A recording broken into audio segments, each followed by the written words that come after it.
नमस्कार दोस्तों, जन मुद्दों की बात धर्मराज के साथ मेरे शो में आप सबका स्वागत है। एबीपी न्यूज़ ने बिहार के एक खबर को जगह दी। इस खबर में यह था कि बिहार में पुलिस लाइन में अजीत सिंह नाम के एएसआई यानी असिस्टेंट सब इंस्पेक्टर ने आत्महत्या कर ली। इस खबर में जो कारण आत्महत्या का अभी तक जो बताया गया है वह बड़ा ही गंभीर भी है, अविश्वसनीय भी है। जो 2007 में कांस्टेबल के पद पर बहाल हुए अजीत सिंह के कुछ महीनों ही पहले एएसआई के पद पर प्रमोशन मिला था। दिवाली के मौके पर उनके परिवार चाहते थे कि वे पर्व के समय में अपने घर पर रहें, उन्हें छुट्टी नहीं मिल पाई और छठ में भी उनके परिवार वाले चाहते थे कि वे घर पर रहें और इसकी छुट्टी के आवेदन पेंडिंग पड़ा हुआ था, मतलब उस पर अभी तक कोई निर्णय नहीं लिया जा सका था। यह वो बात है जो अखबार ने छापी यानी एबीपी न्यूज़ ने छापी। लेकिन जो अविश्वसनीय पक्ष यह है कि बिहार जैसे राज्य में जहां नौकरी मिलने का दूसरा पर्याय भगवान मिलने से समझा जाता है, और गंभीर इसलिए है क्योंकि छुट्टी न मिलने पर पुलिस लाइन के लोग यानी पुलिस विभाग के लोग अगर आत्महत्या करने लगेंगे तो ऐसे में तो पुलिस की नौकरी ही इस बात के लिए बहुत ही मशहूर है कि उसमें छुट्टियां बहुत कम मिलती हैं, न के बराबर मिलती हैं। बल्कि पर्व त्योहार में जहां लोगों को छुट्टियां मिलती हैं, पुलिस की तो ड्यूटी ही लगती है कि इस बात के लिए वे मुस्तैदी से अपना ड्यूटी करें, तैनात रहें कि पर्व त्योहार में कोई अशांति का मामला न घट पाए, कोई दुर्घटना न हो जाए। ऐसे में अजीत सिंह के बारे में यह खबर चलना कि उन्होंने आत्महत्या कर लिया क्योंकि उन्हें छुट्टी नहीं दी गई, यह दरअसल एक उस समाज को दिखाता है जिस समाज में हम एक तरफ विकास की तरफ बढ़ने का दावा कर रहे हैं और दूसरी तरफ जो नौकरी कर रहे लोग हैं, भले ही उनके पास एक सुनिश्चित आय का साधन है, उनके पास आय के कारण एक पारिवारिक सुरक्षा की अनुभूति है, आभास है, लेकिन अगर हम कायदे से देखें तो ऐसी नौकरियों के बावजूद नौकरी का जो उद्देश्य पैसा और पैसे के बाद पारिवारिक सुख का है वह उन्हें नहीं मिल पा रहा है। अजीत सिंह के इस मामले की अभी पूरी तहकीकात पुलिस डिपार्टमेंट करेगी और अंत में कोई ठोस बात पता चलेगी। लेकिन यहाँ यह खबर इसलिए इम्पॉर्टेंट है क्योंकि हो सकता है अजीत सिंह के मामले में कोई और कारण भी निकलकर सामने आ जाए जिसके कारण उन्होंने आत्महत्या करने की सोची होगी। लेकिन दरअसल दुनिया में ऐसा कोई भी कारण नहीं हो सकता है जिसके कारण किसी भी व्यक्ति के आत्महत्या के निर्णय का समर्थन किया जा सके। लेकिन हमें यह नहीं भूलना चाहिए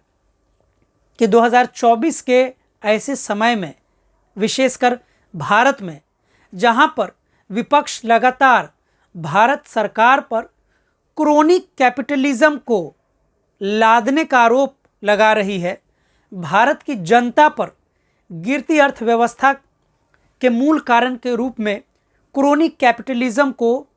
जड़तावादी पूंजीवाद को जो बता रही है, ऐसे में यह समझना बहुत मुश्किल नहीं है कि जहां सबसे बड़ी युवा आबादी भारत की बेरोज़गार है, ऐसे में जो रोज़गार में लोग हैं वह भी बहुत सुख से और शांति से नहीं है।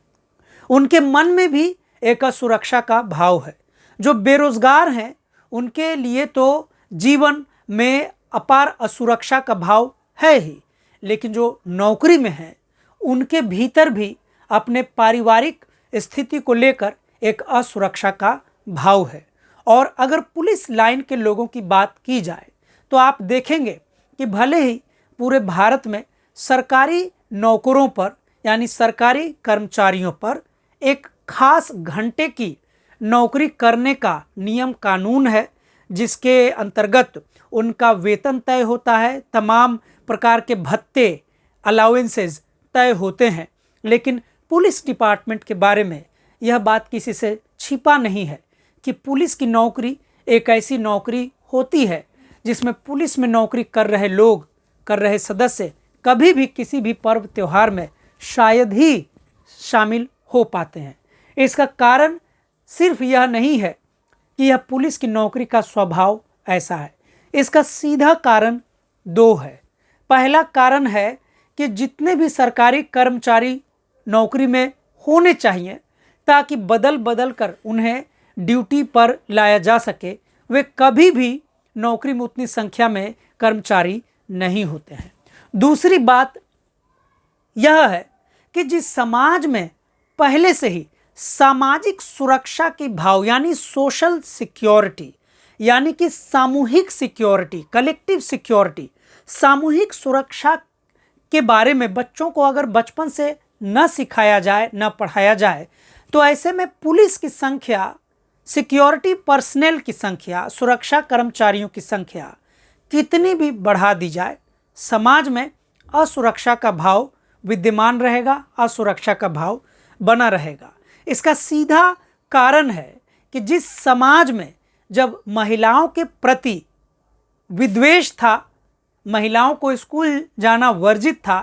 तब महिलाएं स्कूल नहीं जा पाती थी। लेकिन बहुत सारे सतत सामाजिक आंदोलनों के दबाव के कारण जब समाज में यह बदलाव आया कि महिलाओं को, लड़कियों को स्कूल भेजा जाए, उन्हें शिक्षित किया जाए, तो आज सरकारें भी ऐसी नियमों को न केवल प्रोत्साहन देती हैं, बल्कि किसी भी सरकार की प्रथम जो प्राथमिकता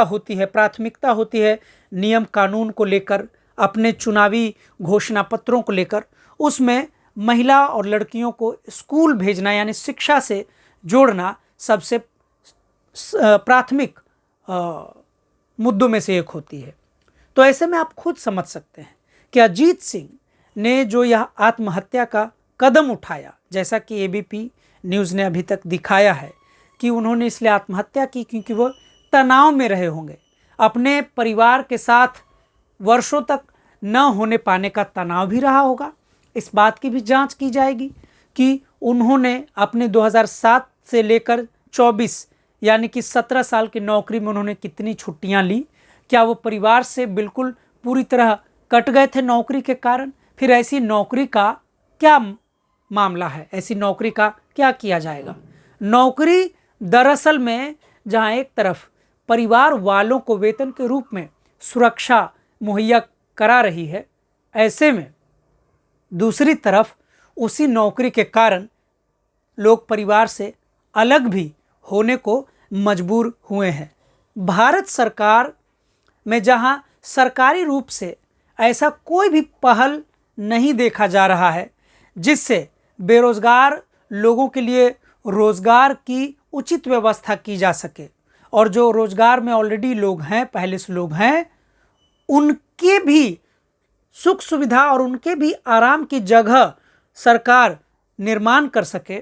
ऐसे में यह जरूरी है कि भारत के जो विद्वान हैं, जो सामाजिक चिंतक हैं, वो इस बात को गौर से सोचें, इस पर मुस्तैदी से विचार करें